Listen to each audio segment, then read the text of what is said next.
Hussies, welcome back to another episode of Sense of the Podcast. My name is Anna. It's another beautiful Friday, and your girl, as always, is back again. But this time, I'm not alone. I'm here with one of the contestants for the Miss Face of Humanity Nigeria pageant 2024.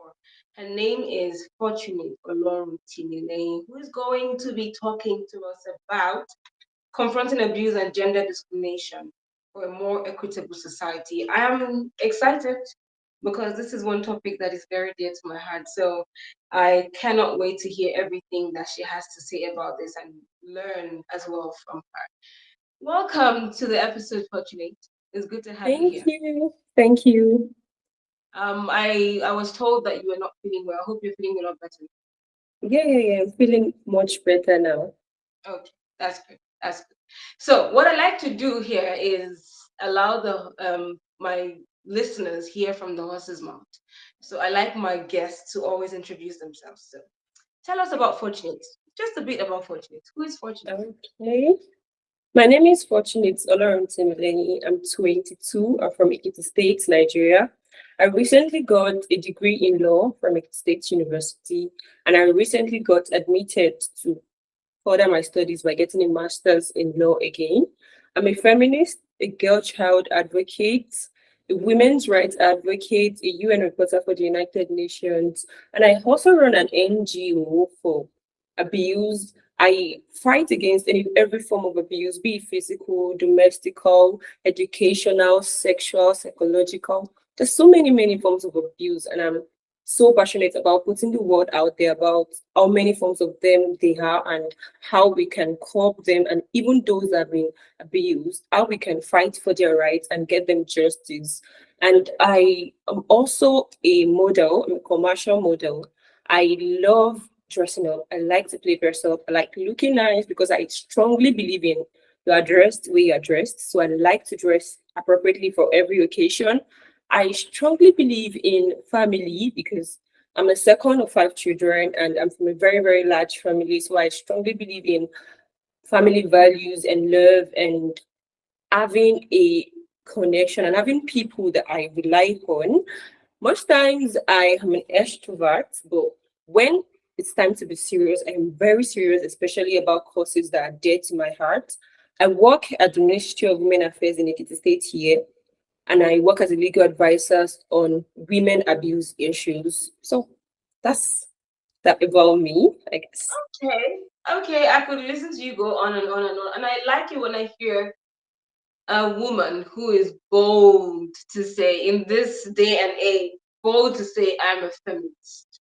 Mhm. I love that That's a for you. I'm honored to be a feminist. Being a feminist is not just a title, it's a lifestyle, it's a religion for me. It is me, it is everything I believe in, it's everything that shaped me into who I am. So I'm honored, I'm privileged to be a feminist, and it's a tag I'm very proud of anytime, any day, anywhere, any place, I guess.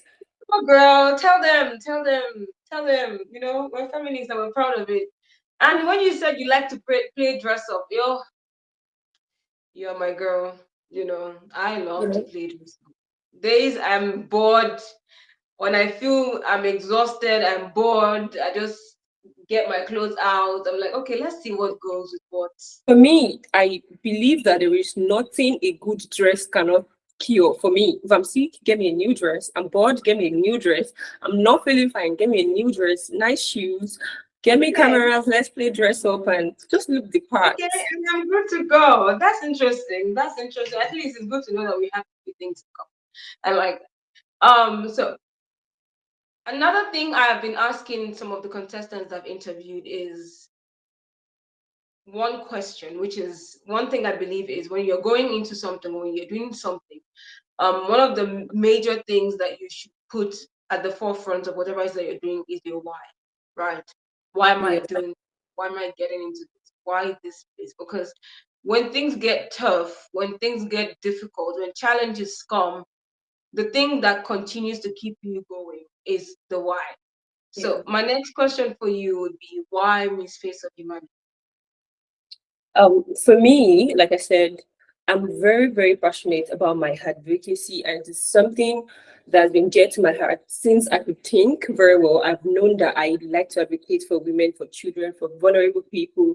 And then 4 years ago, I started my NGO, and I realized that far from how much I like to admit it, I get joy from advocating for these people. I feel fulfilled every time I be the voice of somebody that's been silenced. And I want to be the next face of humanity and also contest in this project because I believe that the brand's goal aligns with mine.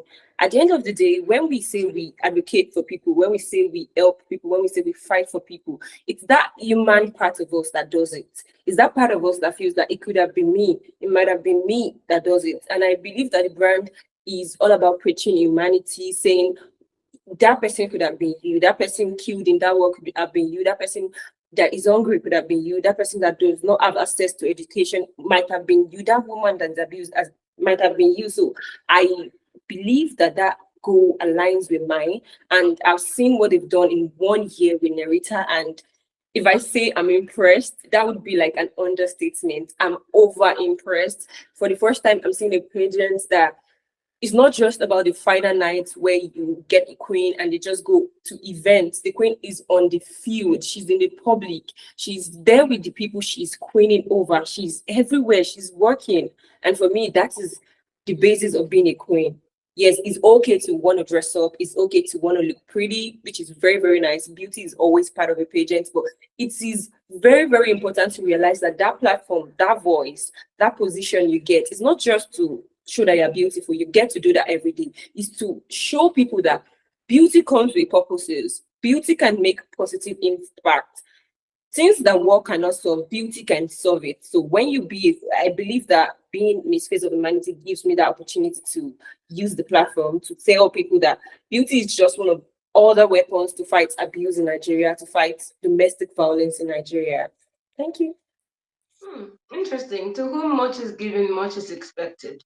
And like you said, I think one of the reasons why I also um, appreciate Miss Face of Humanity Nigeria or the organization is because I know that it's not just, like you said, it's not just about fashion, it's not just about looking good, which is a part of the job, if you ask me. It is a part of the job. But what is most important is the lives that you touch, you know, and how you touch those lives. And that's one Yes. of the reasons why I think you guys are extremely lucky, and I hope that we are able to, transform the pageant industry, especially in Nigeria. You know, Yeah. but yeah, you guys are really lucky. So you talked about how you've been interested in women and everything that concerns women, and women who have been abused, in ways they've been abused, and whatnot.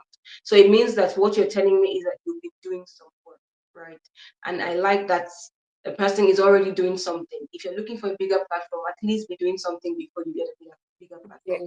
So how would you say your awareness of gender discrimination has evolved over the years? I would please can you repeat yourself? I How would didn't you hear you. say your awareness, how has your awareness of gender discrimination, how has it evolved over the years? When I first started, I was just in secondary school, SS3. So I just tell my friends, oh, do you believe that we're not supposed to be having they were not supposed to tell us to do that? Well, women, we're humans too. We're not half humans. We're not supposed to have to do this because I went to an all-girls school and I realized that whenever we had to mix the male counterpart in the other part of the school, because my school is divided, male section and female section, I realized that there is this privilege edge to give the boys. Oh, the boys can sit front, the girls have to sit at the back. Oh, the girls are supposed to do this thing, the boys do not have to get involved. And I realized that it's just a world where women are constantly being discriminated against. So I try to tell my friends that, oh no, we should tell them that let the boys do it. Let us do it together. But when I got to the university and I started studying law, I realized that there was so much more that I could do. So I volunteered for over 40 organizations in Nigeria, FIDA inclusive, um, NIGOD inclusive, UN in Nigeria inclusive, UNCCD inclusive. because every time when there is an event where we could go out into the streets to educate people on the legal parts of how you could fight for your rights and how you could not be discriminated against, I just volunteer to be a part of that. And I partner with so many brands also. So to be able to like speak, I've gone as speakers on people's events to just educate students, educate girls in secondary schools, in nursery schools, in universities on how to be a woman with voice, on how to use those voices, how to fight for our rights. And currently, in this last July, I started a campaign in secondary school and primary schools on educational abuse and its impacts on women and children. So we've been to like 5 schools now where we've educated these nursery and primary school students on the early signs of being discriminated against, early signs of being abused educationally, on how to speak up with them. And we've left our numbers there. So if there is any case, all you have to do is just let your counselor know, let me know, and I'm going to make sure that you are fought for, and you get to not be abused. So I believe that I've put my voice out there. I regularly try to talk to the people in my community. I'm based in Ekiti, so much more of my work have been done here. But opportunities when I was National Miss Lausanne, the Queen of all of students in Nigeria in 2020/2021, I was able to go to like 4 northern states, 3 eastern states, and I spoke then as the face of all of students in Nigeria, telling them that women should not be conclaved to one particular position. We should not be made to serve. We should not be trained or built to serve another gender. We should be trained and built to live as a human, as a person. So I feel like I've put myself out there to let people know that this is what I'm You doing. really And have put yourself out there, you are a busy girl, eh? You're a busy girl in a very good way. And I like the fact that it's not just about, for some of you that I've spoken to already, I appreciate the fact that, and it gives me joy to know that it's not just about the crown. Oh, I'm not waiting for a crown to be placed on my head before I do something. I'm out there, I'm going to do it regardless. If I get the crown, fine. If I don't get the crown, I'll just continue to do the work that I am doing. And it's interesting because, unfortunately for us, especially in Nigeria, we don't have a government. Let me say, we don't have a government, so the little that we can do in our spaces will go a very long way, for the people that need them. So, well done. You're thank doing you. work, Thank you. and I hope that you continue to do it on a bigger scale and just put yourself out there and help as many people as you can. So, gender abuse is but one thing I like people to know is when it comes to gender abuse, it's not only women, even though it's predominantly women, right? It's not only women, but it's Okay. predominantly women. But at the same time, in this conversation, we're going to focus on women because we're feminists. So why not? Okay, so can you give me like a long-term impact of abuse on women, particularly how it influences the lives of people that are survivors? What do you think is a long-term effect of abuse on survivors? Abuse, I would liken abuse to a um end time illness, like a disease like cancer, something that is terminal, a terminal disease, because it does not just destroys the moment, that current time, it goes into the future. There is not one person that I've spoken to that's been abused that the abuse ends with them. When you see a person that lost maybe a family member to cancer or one of these terminal disease, you see that even when the person has gone, they are mentally stressed. They are having the like aftermath of that illness. That's the same thing as abuse. When you abuse somebody or when somebody is being abused, the effects of that abuse do not just end with them. It spreads. My mom will say an abused person abuses people. Yes. I work in the Ministry of Women Affairs and I've seen that play out daily, daily. There's not been any single case of abuse that we've attended to. That there's not an history of abuse in that family. which means that when somebody is being abused, they feel like it's okay to abuse the next person, or they feel like it's a means to just justify what has happened to them. So it doesn't feel like, oh, it happened to only me, or only me was raped, or only me was beaten as a child, only me could not study what I wanted to study because my mom does not want it, only me could not get the kind of marriage I wanted. So they end up doing the same to either their spouse, the family, even outsiders. And that's the same thing that's now like become like a norm in Nigerian society. Statistics shows that like 90% of Nigerians need therapy. Like we're all working with one forms of mental stress due to being abused in one form or another. Somebody, you could say, oh, I'm not physically being abused. Abuse is not just physical. People are mentally abused every day. Oh, see the way your mates are doing it. Why are you not doing it like that? They're mentally abused. Then they want to do it the way their mates are doing it. They end up maybe financially abusing somebody else. End up men every day, we see cases of men every day saying the wives cannot have personal accounts and end up financially abusing their wives. The wives in turn feels like, oh, I should have some authority on my children. So no, you cannot be a nurse, you have to be a doctor. In turn, it abuses the child. Before you know it, you've created a generation of abused people that feels like abuse is the right thing to do. So when we're talking about ending abuse, we're not talking about, oh, let's just fight for the people that comes forward. Let's fight for even the people that do not realize that they're being abused. Let's let them know that, oh, to feel this way you feel is not okay. You're currently not okay. You need to let people know that, yes, I know you feel ashamed. Like you said, some men too are being abused. I know you feel ashamed to say that, oh, I'm being abused, but it's the reality. You know, to actually defeat a issue, you have to admit. The first step to overcoming a situation is admittance. Yeah. Telling yourself that, oh, I'm going through this thing. And that's one thing that we go through a lot in when we have to rescue people from abuse issues. When there's still a denier, my boss will say the only thing you can do for somebody that is not ready to admit is let them go. Because until you tell yourself, until you admit to yourself that this thing that is happening to me is not right, there's nothing any of us can do to help you. So it just ends up, even right now we say we have bad economy. Nigerians, like, we even abuse ourselves. When the government has abused the economy, then when you sell something, you inflate the price and financially abuse your fellow citizen. That person feels like, oh, let me inflate mine. Before you know it, we've created a society where nobody is normal. Maybe only our therapists are a little bit normal. So, like, I feel like abuse is something every one of us should be fighting for. And the fact that it's only sexual abuse that is being constantly spoken about in our society, and physical abuse and domestic violence. And I'm like, it's easy to see a mark on somebody and say, oh, let me treat it. The abuse that is causing this physical abuse is the mental abuse people have gone through. It's the one we can't even see. It's the abuse that does not leave any mark. Because before you see a man that finds it well enough to beat his wives, be very, very sure he's seen his father beat his mother.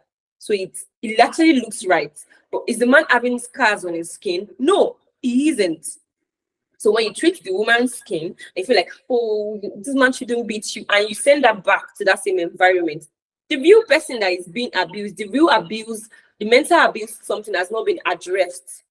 So it just goes on to like spread and just like create a society where everybody just feels it's okay to be abused. Oh, it's normal. It's not only you that they are being beaten in your house. It's not only you that your dad does not want you to do this thing. It's not only you that has to get married early. It's not only you that has to be forced to marry who you don't want to marry. So I feel like abuse has done a lot of harm to Nigerian society, especially women. Now we have women who says, oh, I just want to be your guy's wife. I just don't want to. My mom told me all I have to do is just be the good girl and just take care of the home. I don't have to have a career. My career is my husband. And when you get to sit them down, have clear, concise conversations with them, you realize that this girl has actually been trained, been abused to think that she cannot stand on her own. She's supposed to be attached to somebody. She's supposed to have a career with somebody. That person is supposed to be a career.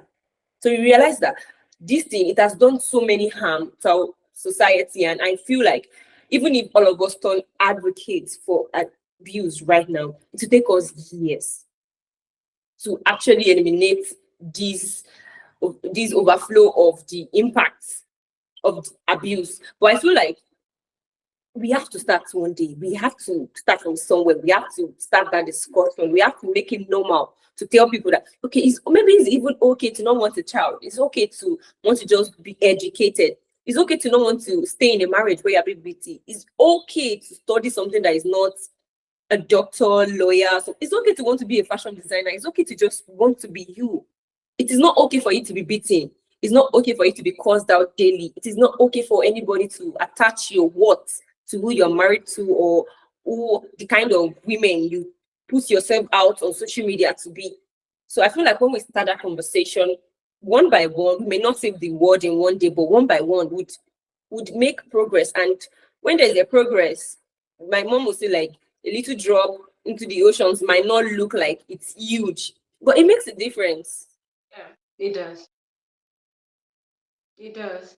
And there are a few things that you said that I can relate with, because I always say that experiences shape people differently, Yeah. right?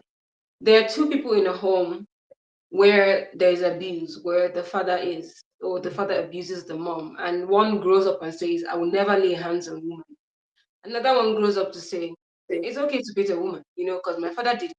They experience things different, the same. They experience the same thing, but it shapes them different, right? And there's a question I want to come after this, and that would be, how then do you think we can start to reprogram the minds of parents? Because I feel like everything starts from the grassroots. Yeah. Everything starts from the foundation, which is the family, right? And like you said, you've been in families where people have been compared so much, they feel like, okay, I'm not even worth nothing, you know. You're in families where parents will tell children, you are so useless, And sometimes it's not because they want to say, oh, their child is useless. You know how Yeah. Like they found it normal to say somebody if is you don't useless. know better, you will not be Yeah. able to do better, right?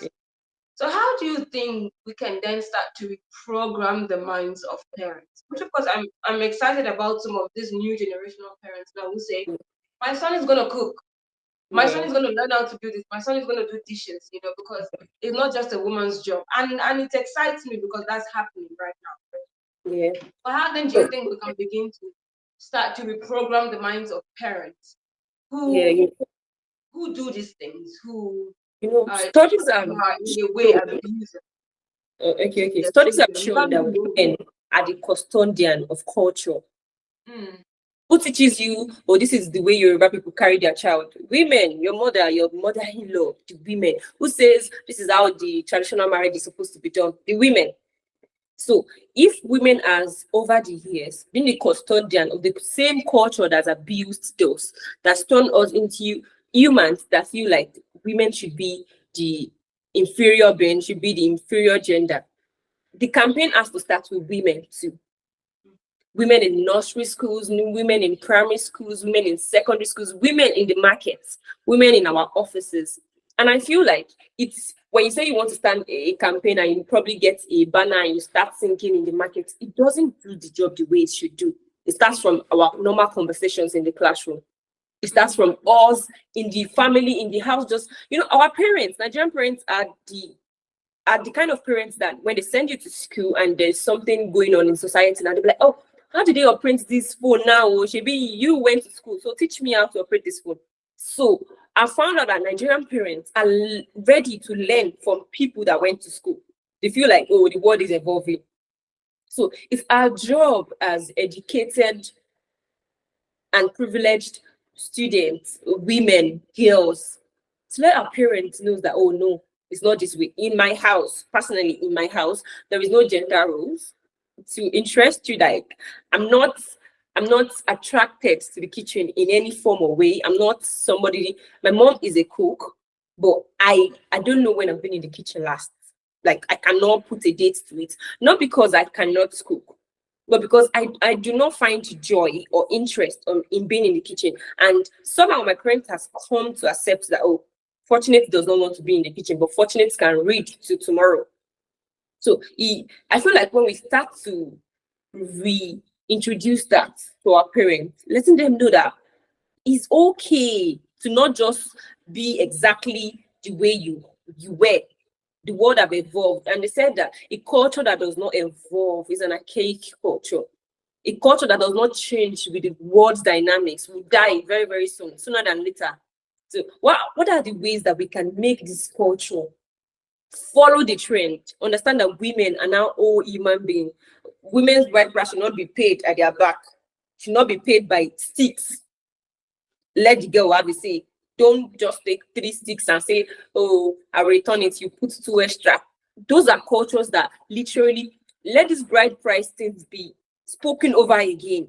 What's the idea of, oh, you've paid the bride price, you bought her, you didn't? That's why I'm so happy about the way Yorubas have evolved from paying that money to saying that, okay, we're returning this money, so we are not stealing our daughter. It has created a kind of change in Yoruba culture now. So if in Yoruba a woman decides to probably separate from her husband, there is no idea of I bought you again, especially in my state, in Ekiti State. You just pack your bag and leave if it's a traditional wedding, because there's nothing to return. The money was not collected. So I feel like if we stop that sense of buying women, that's going to be a very, very huge step. And it begins like there was one time there was a story on Twitter about the girl making sure her father didn't collect it. So you are the bride, it's your day. Let's start telling our parents, no, let's remove this thing from my bride price list. No, I don't want that part of this something. Or do I need to do this exactly? Can we do it this way? Can both of us stand side by side? Why don't I stay in front? If possible, if somebody has to stay in front, why should I be the one at the back? I feel like when we start having this conversation small by small, our community has evolved from wearing all these adherents alone and ofi alone, all these cultural outfits alone, to wearing European outfits, American outfit, wearing Nigerian brands that even makes them that way. So there is, if you can evolve our food, now we eat so many things. We say, oh, well, we're eating continental dishes. That means we evolved from our normal food. Meaning that we can evolve, give more women position. When they say, oh, you cannot do it because you're a girl, let us start speaking up for ourselves. I can do it. Or you be the deputy class captain. No, why can't I be the class captain? I want to be the class captain. Let's start challenging ourselves as women. Because when we take something serious, this last International Boy Child Day, there was a lot of discourse that, oh, women were not posting about International Boys Child Day, but on International Girl Child Day, there's a lot of posts. And I love one reply I saw that majority of people who fund and celebrate International Women's Day are women. They are girls. So I feel like we've established that that's a step in the door. So when we start speaking up for ourselves, start saying, oh yeah, I can be a director. The fact that I'm pregnant does not make me any less of who I am. Oh no, I can be a sales rep. The fact that I'm this does not make me any less of who I am. And that's just speaking for ourselves. And let's stop demonizing the idea of feminism or feminists. You have feminists that are married. When you say feminists, people just assume that, oh, this girl hates men or something like that. Let's stop demonizing. Feminists are the people that fought for women's rights to vote, women's rights to education, women's rights for you to even have the right to step out of that house, to have properties. So it's interesting why all of a sudden we've demonized that concept. So until we all accept that we as women all have to be feminists. Because if some people didn't fight for us, we'll not even have access to social media as women. It's interesting, like women in Nigeria started voting 40-something years after the men have started having suffrages. And women in this eastern part voted 14 years before women in the northern part of Nigeria. It goes to tell you that when women in the eastern and southern part said, oh no, at this point I should vote. If you can collect my money for the voting, why can't I also put my hand on the ballot box? 14 years later, before their northern counterparts could even say, okay, me say if I want to vote. So it goes on to say that when we start speaking up for ourselves, because a lot of time when you say, oh, I'm advocating for this person, they say, can this person talk? Does she tell you she's been abused? So when you start saying, no, this does not sound right to me, why should I be the only one putting my money in this thing? Why can't your money also join this money? Or why should I be the only one that should come home by 6? Why should you stay out till 9 o'clock? When we start confronting these minor misogynist concepts around the home, Why are you the only one accountable about your movements? Why can't your husband be accountable? Why is it only your mommy that should be accountable for, oh, this is what goes on? Why can't your daddy be accountable? When we hold our fathers, our brothers, our husband accountable, we create a society where you yourself are valued. Because when you don't train your own male child, you don't caution your own husband, you don't caution your own brother, you don't expect somebody else to caution their own to give you a society where you can live at. So when you get home and you remember, oh, your brother dropped the plate to this place, remember that somebody is going to marry your brother and tell him, oh, pick up that plate. Those little actions. Or wash your clothes yourself. Oh, why can't you contribute to cooking today? Can you get me that thing in the fridge? It becomes a part of them. When they marry somebody's daughter, somebody's sister, somebody's auntie, they do the same thing because you've trained a man that would not abuse somebody else's daughter. So why we keep training, and then to our new mothers, because this is the new generation, this is the generation of Gen Z that I feel like is beginning to get better. As we're training our boys, our Ronaldos, our basketball stars, our Kelvin Durant, let's understand that training them to be helpful in the house, to be respectful to their sisters. What led to having spoiled men is spoiled child. Oh, your brother went out, so you should do all the work. So when we inculcate this in our children and understand that, oh, I do, you might have been through it, but I don't want to stress out somebody else's daughter. So that boy that is 2 years old, they understand that it's time to go outside to play football. She will understand that, oh, when I'm done playing football, I should pick my football, take it back into the home. I should take my socks and not expect my sister that is also a toddler to pick it up for me. I should understand that there are consequences. If I do the same thing, my sister will be punished for. We should not just ask our teenage daughters, where are you coming from? We should ask our teenage boys, where did you go to?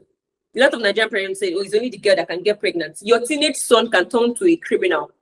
We have so many online criminals now. If it is women that are into this cyber fraud and everything, I believe that by now, so many of them would have gotten parental advice and they would have almost stopped, if not being disowned. So why are we not having the same moral compass that we have for women, for men?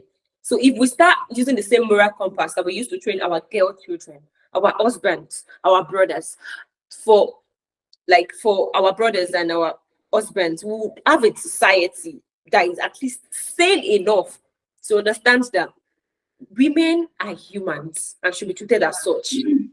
True. And when you mentioned culture, there was an episode I recorded. I have an episode on my podcast where I asked the question, culture and tradition, who does it benefit? Because there's one thing I believe. When something benefits a person, they are not willing to change it. Culture is not static. The reason why it feels as though some cultures and traditions in Nigeria are static because it benefits the people that it benefits. So those people who it benefits would not want to come and revisit it. And disrupt it. Let's talk about this. And there was another thing you mentioned that misogynistic society. One thing I've come to realize is not only men are misogynists, women. They are women who are sexist. They are sexist women. You will not believe it. And I think we also have a part to play in the things that I also did an episode where I said, the victim mentality and why it's not good for women's growth. And I think we have that a lot. Yes, we a lot of things have happened to us. You still hear women in this generation say, "Oh, why are you talking like a woman?" You are telling a man and asking him why he's talking like a woman. What do you mean? How does a woman speak? Why this one behaves like a when a man does something that doesn't make sense or is silly, they're like, why are you behaving like a woman? It's an insult that we don't know. We're insulting ourselves and we think, oh, you're telling how do you think a woman speaks for you to think it when you tell a man he talks like a woman, it's an insult. How do women speak? Forgetting that you telling him that he speaks like a woman is a woman makes you feel like maybe women speaks in a way that shouldn't be spoken about like in society. Exactly. Like, why are you acting like a woman? Why you everything is like when you want to insult a man, look at this one that behaves like a woman. Why? Like you're insulting yourself, girl. Like what's going on? And that's one thing I try to I make a conscious effort to not say because I feel like it's something that we've been so used to the point where we don't even see it as an insult, or we don't see it as a bad. So yeah, I would not say they it's didn't see it important. as an insult. I would say, like you said, women, there are women that are sexist. There are women that feels like, oh, but I've had a lot of conversations with this kind of women. And if there's something I've realized is they themselves have been abused. So they feel like not everybody should get away without being abused. They feels like the only way I'm valued by my husband is when I keep these values, by my brother is when I keep these values. Why should you get away without keeping those values? I've had conversations where people tell me, "Oh, you don't cook, so yeah, you won't get a husband. Nobody will marry you." And I'm like, "So you are married only because you can cook or because you cook for somebody every day? Is that the only value you have? Is that the only value you attach to yourself?" Somebody once told me, "Oh, you're a feminist. You put it on your social media. You just even somebody came to my DM. He said, 'Do you like me?' And you're not telling me, 'Oh, please, can you go and remove that feminist thing? It does not fit you.'" And I told him, like, if not because like I'm being respectful, but like, can you just leave my DM because you saw it? I put it on social media because I want you to know that I'm a feminist. If you're not okay with being a feminist, don't be in my DM. Don't try to change me. So I believe that when a lot these women feels like, oh, I've been abused, I didn't get away with it. So they just subconsciously try to not let others get away with it because they feel like if others get away with it, the realization that you've been abused will dawn on them. Mm. So they And don't another want to. another part of why I said women are sexist is because if you think about it, when there's a marriage in a home, say for instance, a woman gets married into a family, you never hear father-in-laws and daughter-in-laws having some kind of issue. Always the You never mother-in-law hear and the sister-in-laws. you never hear brother-in-laws and their father-in-laws having, head-to-head problems. But every single time a So new girl enters the home, the mother has a problem, the sisters have a problem, they are making the girl's life a living hell. And the question I keep asking myself is why? when Why? you attach, when you take validity, when you take essence from a particular subject, and you suddenly feel like somebody encroaches that subject, try to take that validity that you share. A woman, that's why I say a lot of mother-in-laws, they feel like, oh, can this girl cook for my son the way I do? You cannot do for my brother the way I do, because they take their validity, their essence of being a woman, of being complete, of being acceptable in society from their sons, from their brothers. So when a new woman comes into the picture and tries to, okay, this is the new person that will be cooking from your son, this is the new person that will be saying, oh, maybe you should not do that, take advice from me, don't probably go to your mom, we are together. The essence they get feels ripped away from them.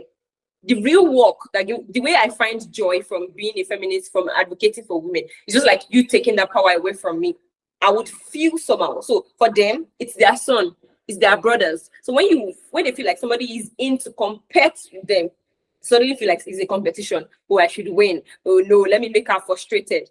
So like until we start teaching our mothers to not take their validity from their sons, to not wrap their whole lives around another human, to the extent that when another woman try to create a new family, you feel abandoned, you feel disrespected, you feel like you have to establish your space as the mother or as the sister. It should tell you that maybe I've not done enough for myself. Maybe I've wrapped my whole life around this person that I've not even checked out what do I want to be. Because when you are happy with who you are, even when your son gets married, just like, oh, this boy must have even been stressing me out. I feel joyed. You two can be together. But when you feel like the only thing you've done your whole life is wrap your life around that boy, it feels like somebody else has come to reap all you sow, and you suddenly feel like, oh no, you should be with me. I should go to their house every 2 days to frustrate the girl. So I feel like we have to start preaching. Find essence in somebody that is not your son, that is not your brother, that is not your husband. Find essence in society. Feel like you can live without them. And so that you'll be able to not abuse other people's daughters when they eventually marry your son. Yeah, I think we have a lot of, like I was saying in one of the, I think I had a conversation with Augustina one time, and I was telling her, I said, I think as women, we also need to go back to the drawing and understand our why. Because to an extent, especially when it comes to feminism, a lot of people have abused feminism so much to the point where it's like people, even we men, don't even know what feminism is about. Yeah. So I think as women, we also now need to go back to the drawing board and understand what is our why, what exactly are we fighting for? Because it's like we say, oh, as women collectively, we're fighting against, gender inequality and whatnot. And then when you hear a certain, you know, part of women talking about gender equality and talking about feminism, and then you hear another group talking about it, like, what are we? Are we fighting for Are the we same still on thing? the Because same bond? Are we still yeah, are we still on the same are we on the conversation? same train like this? Because what are you saying and what am I saying? People have gotten to the point where they feel like feminism is wanting to lord over a man, or being disrespectful or hating men, and so it pisses me off to the point I'm like, what are we doing? And if we're Yeah, not like united, it's if we don't have one voice, then we're not achieving anything. That's one thing yes, we yes. understand. It's extremely important to Hmm. understand that feminism is not 18 men. It's not the opposite of misogyny. It's not like trying to say, oh, men hate women, so women want to hate men. That's not the essence. My role model most times is Erelubisi Adeleye Fayemi. She was the wife of the former governor of Ekiti State. She is happily married to the love of her life. If you've been around those two, you know that, okay, this woman is in love. She has a child, so she's a mother. But she understands that she's a feminist. And feminism to me, like, we have to first define what is actually feminism. Feminism is fighting for women to have spaces where they've been excluded. Is fighting for women's voices to be heard where they should be heard. Is saying, don't treat a woman as like an inferior being. Treat a woman like an equal being, like an human being. Not saying, oh, make women the lord over men now. But this is feminism is not about revenge. It's about justice. When you suddenly start feeling like, oh, so I didn't get space, so a man should not get space when I eventually get space, that is revenge. That has left the conquest of our work. It has left the essence of the job. Feminism is me saying that, oh, so women, we've not had a woman governor before. So why don't we vote for a woman? Why don't we just give a woman the job and let her try it? It is not me now saying that, oh, from now on, we're going to have woman governor, the man cannot be a governor again. No, it's me saying, give us a space in the room. It's me saying that, don't give women the inclusion quota. You know, the inclusion quota is you putting maybe a woman in a group of 10 men so that, oh, a woman is included. That is what we see in Nigeria. But I'm very, very happy that Ekiti State is the first state that removed that inclusion quota. It is now like women must have like almost equal seats. And currently we have like 18 commissioners in Ekiti, and 9 of them are women. So it is where there is space to be shared, share it equally. Don't say, you cannot tell me that there is not we have like 18 ministers in the Federal Republic of Nigeria. You cannot tell me that there are not 9 capable women in Nigeria that can take these positions. I'm not saying give it to privileged people that probably do not ask to be in that position. Yeah. Give it to women that have the experience, that has the certificates, that has the job requirements, that can get that position, make things right. Okonjo-Iweala, when she was appointed as this director of World Trade Organization, she did more than a man would do. She showed us that women are not just inclusion quota. So that's what we're saying. But we're not saying, oh, now give women 10 slots and give men 8. When you start doing that, that is not feminism again. That's you trying to get revenge. And when any work that is tainted by revenge will eventually lead into another war. Because when you revenge, then you end up hurting somebody that was not even the person that hurt you. Then that person wants to revenge you. But when you just say, oh, women, since your male child is going to school, then your female child should go to school. Very, very fine. It's not like, oh, now let the female child go to school and leave the male child at home. That's not what we're saying. Yeah. We're not trying to say that, oh, men should turn into the laborers at home and be the one doing the cooking and the cleaning and the everything now because we want women to have voices. That is not feminism. No, that's Feminism not is saying that. but that's not even a bad thing if you ask me, because think about it, some of these men, when they travel abroad and marry some of these women, they do it They do without any this job. complaining. They So do this job. why You the know, hell not? the If you can do it, do it. I've realized my elder sister is almost the direct opposite of me. She wants to be in the kitchen every single time. So I've realized that most times it's not saying women should not be in the kitchen. It's saying that you should understand that being in the kitchen is almost like the same equal job as you going out every day in your office to work, because you know how much it takes to pay a cook, how much it takes to pay a cleaner. When you have all these people in your house, by the time you join the salary, you pay them in 1 month. Now imagine a woman doing all that. Is realizing that it's not a duty for a woman to be in that kitchen for you. It's a privilege. You should be honored to have her in the kitchen. It's not like you should feel like a woman to pick up after me. If she does because she wants to do, you should feel privileged that she wants to do it.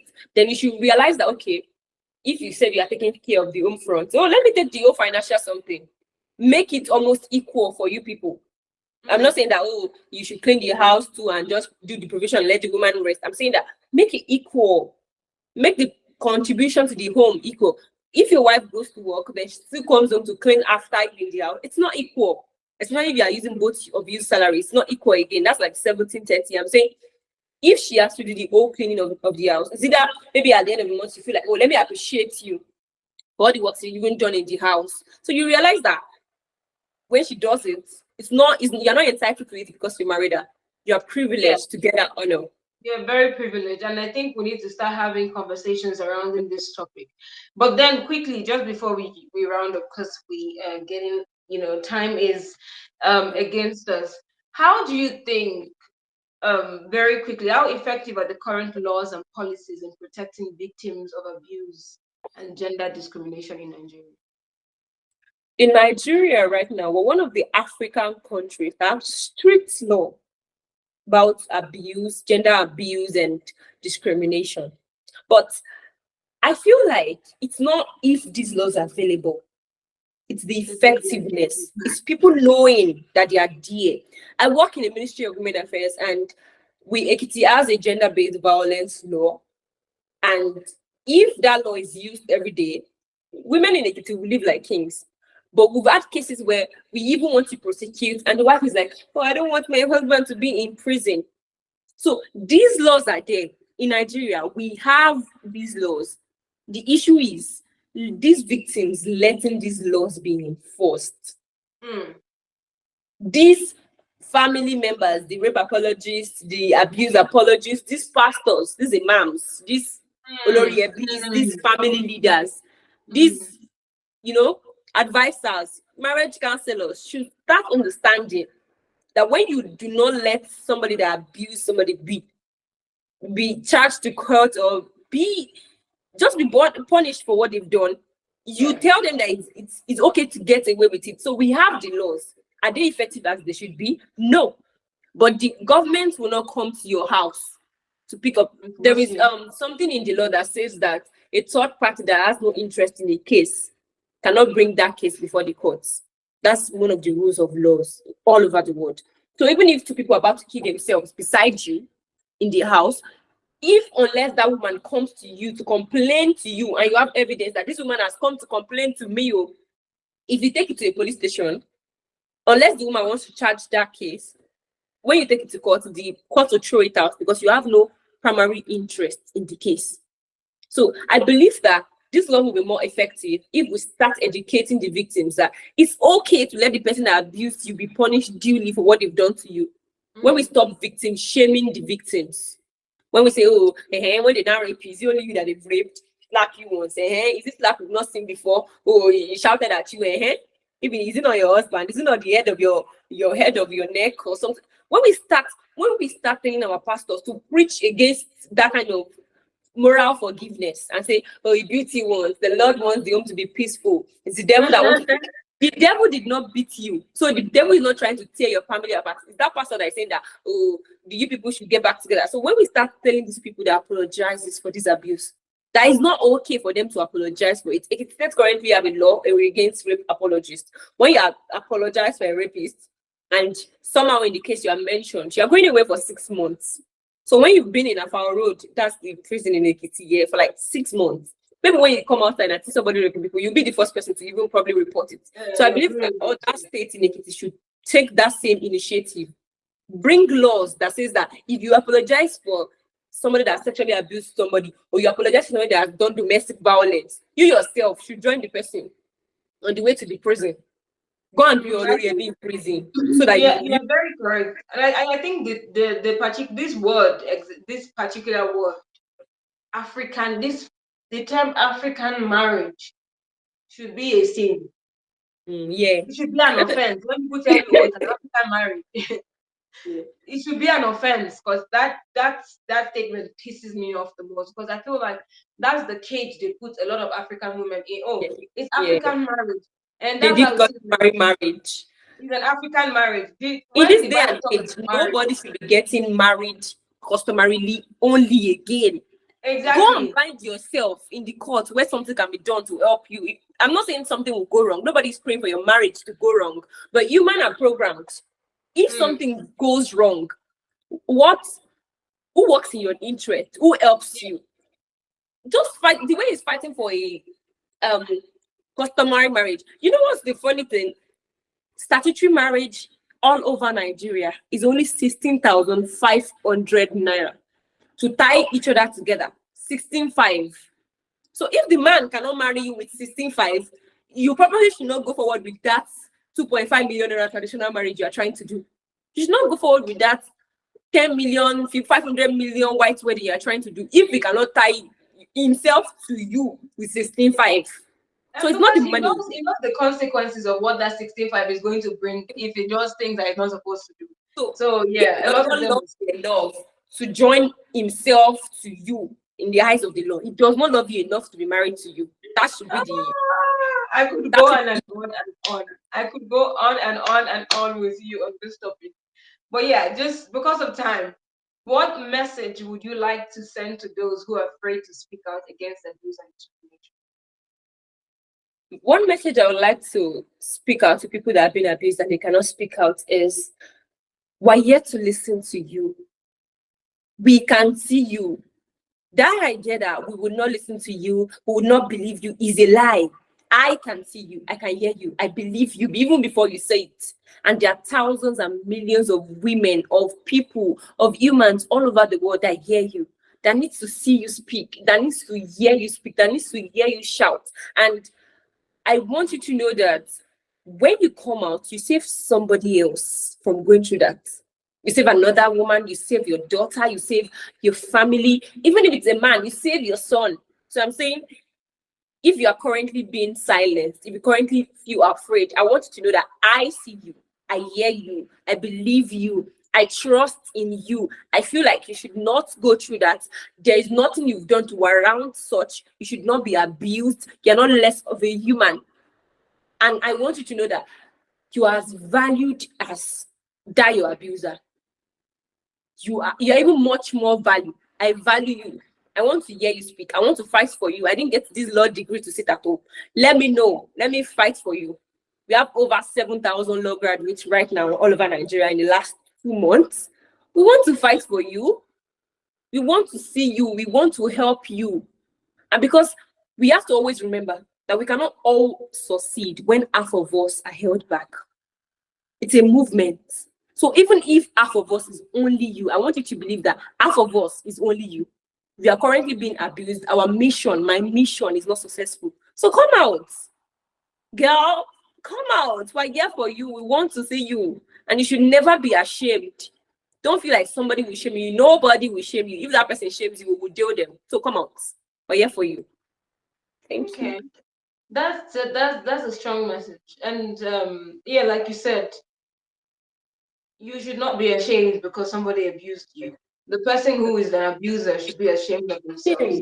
Yeah. And as a people, we need to play our individual part in making sure that abusers are not, or make sure that survivors are not shamed. Shaming survivors, Yes. shaming victims is just one of the worst things that we can do as a people. So, yeah, it has been a very interesting conversation. I could go on and on and on. Unfortunately, time is not on our side. Thank you so much for thank you so much for sharing your knowledge. Thank you so much for Thank you for um, having me. coming Had a on very this episode. nice conversation And with I wish you all the best in your journey to becoming Miss Face of Humanity Nigeria. I'm putting it in the you. universe for you, you know? Thank you. I wish you all the best. And yeah, it's been an interesting, a very, very interesting conversation. I can see how passionate you are about it. So Thank yeah, you. that's why sometimes I just sit and I just listen, I just hear you, just allow you, do your thing. So Thank yeah. you. So guys, you've heard it all. We need to do our parts. We need to play our part as individuals. We need to go back to the drawing board and sit down, ask ourselves why. Why are we doing this? Why should we do this? Why is this important? And like Fortunate just said, if you're being abused, we see you, we hear you, we want to know you, we want to fight for you, we want to help you. And the only way we can do that is when you come out and say, I'm being abused. And yeah, I hope that you don't constantly think that the reason why you're being abused or you deserve it. Nobody deserves to be abused. Nobody deserves to live with an abuser. And if you see that anyone is abusing you mentally, physically, whatever the case may be, please speak up. Speak up. Yeah, don't let Stockholm syndrome be the reason why you constantly, allow yourself be abused. So that's all we have for you guys today. Until I come your way again, I remain Anna, and this is Answers with Anna. Bye, guys.